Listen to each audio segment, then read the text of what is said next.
Hello, I'm Brittany, U of L senior. I'm here with Jamaal Jackson, head men's basketball coach at Kentucky State University. Okay.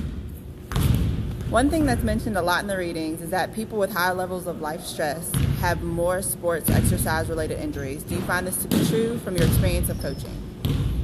I think stress, student athletes have high levels of stress. It can cause to, it can add to the potential for injury because that means they're less focused. And when student athletes are less focused, they're they tend to make more mistakes in what they're supposed to be doing. They're not be playing as hard as they're supposed to be playing, and not just paying attention to things they're supposed to be paying attention to. So high levels of stress can cause can add to the potential for more injury.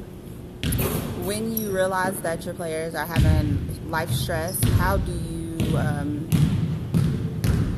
try to get them mentally focused when they're going through tough times? Well, I have an open door policy with all my players where they can come and talk to me at any time, and we like to do things together where outside of the gym. So just things that don't involve basketball. So they can talk to me about anything that's going on. But I tell them, basketball, they're on scholarship to play basketball, so this is preparing you for the real world and for work. So there'll be times you're stressed out, or if you have things going on at home or outside of the workplace, you still have to go into work, punch the clock, and do your job for the amount of time you're supposed to be there. So I also tell them that. But if they have stress outside of the basketball court, we try to talk to them. And if it's something above my head, I'll refer them to a professionals on campus that can help them. When your players get injured, have you noticed it's because of stress that's going on in their life? No, I really never noticed that. Injuries are, just all the injuries I've noticed are more just because of physical things that happen. How do you help balance and manage the stress levels of your players between them going to school, working, and then life in general? Well, we try to be very clear, very concise about what our expectations are as far as them meeting the responsibilities of being a student first. Focusing on their studies, their study hall, and then coming in and doing what they're supposed to do on the floor. How do you feel about the statement, people who develop psychological skills such as goal setting and relaxation deal better with stress, which reduces their chances of being injured and the stress if an injury should occur? Well, I feel like goal setting, helps with your preparedness. When you're prepared and you have a plan, you're less likely to encounter, unforeseen events. So if you have a plan, if you have goals that you set for it, when you do encounter adversity or unforeseen events, you know how to deal with those. Now, if you don't have any goals, you don't know where you're going. Once you do hit adversity and those unforeseen events, that will cause stress because you don't know how to deal with those things. True, very true.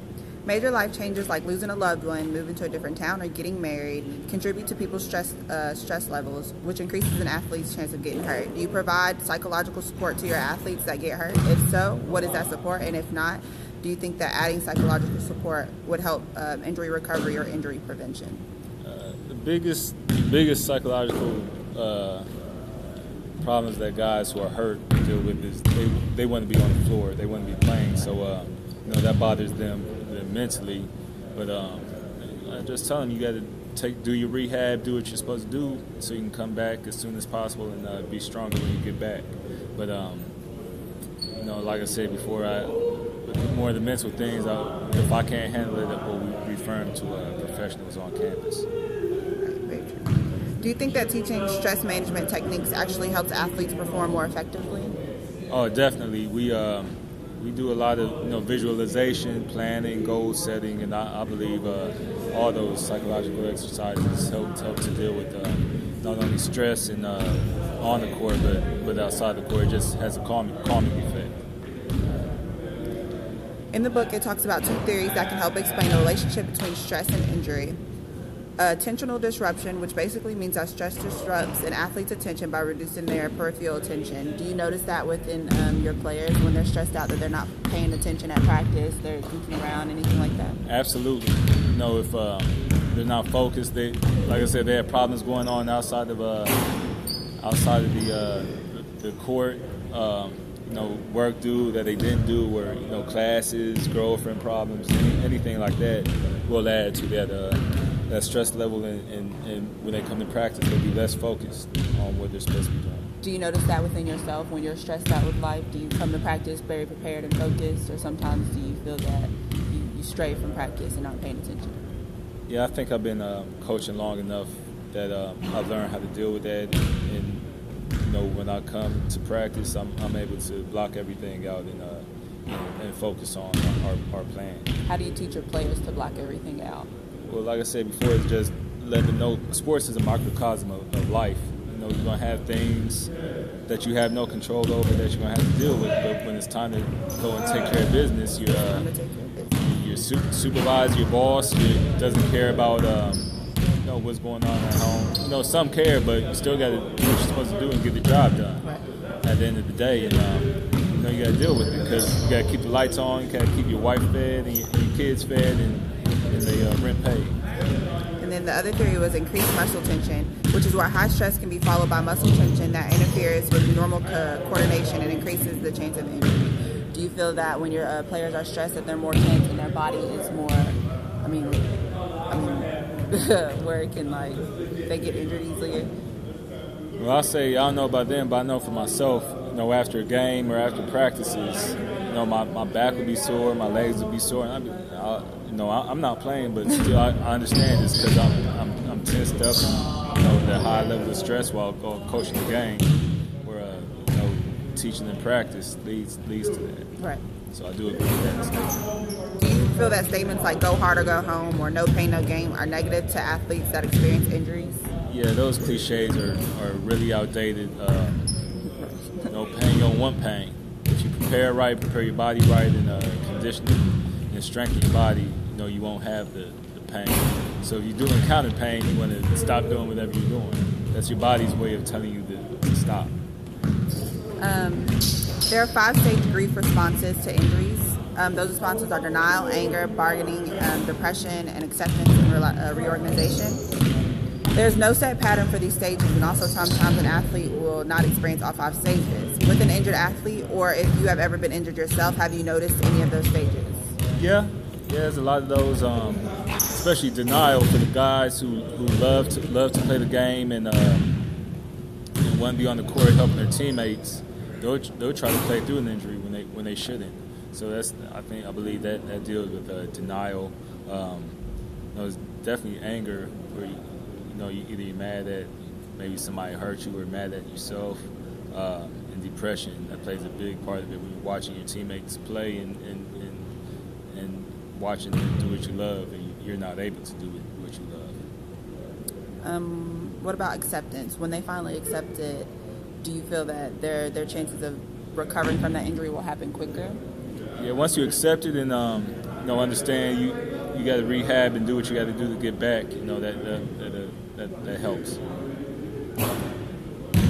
Some other reactions to injury tend to be identity loss. Some people identify themselves solely with sport. Do you feel that the players that you coach identify solely with sport, and if they were to get injured, that they would probably lose themselves and feel down about that?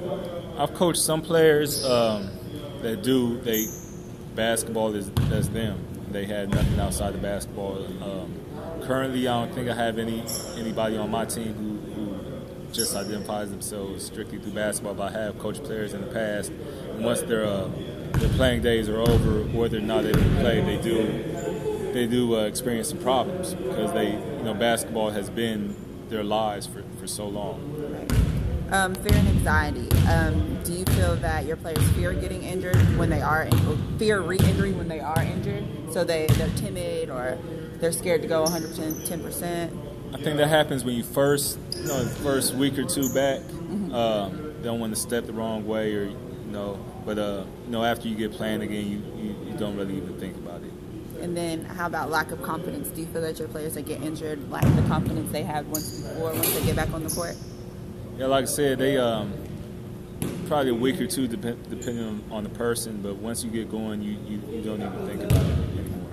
And then what about performance decline? Do you feel that some players just don't come back from injury? If you rehab like you're supposed to rehab, you should be stronger than you were before. The purpose of rehab is to strengthen whatever you hurt, right. Strengthen those muscles around it so that you won't hurt again. So if you rehab like you're supposed to, you'll be stronger than you were before. Okay. And from your experience, what are some signs of poor adjustments to injury? Poor adjustments? Mm-hmm. Well, guys really not rehabbing or really not taking care of the body. You got to be proactive. You can't wait till you get injured and then try to take care of your body. You have to eat right. You have to stretch right. You have to condition. You have to lift weights and get your body right. You can't wait till after you get injured to think you're going to do all that. Right. Well, thank you so much. I appreciate it.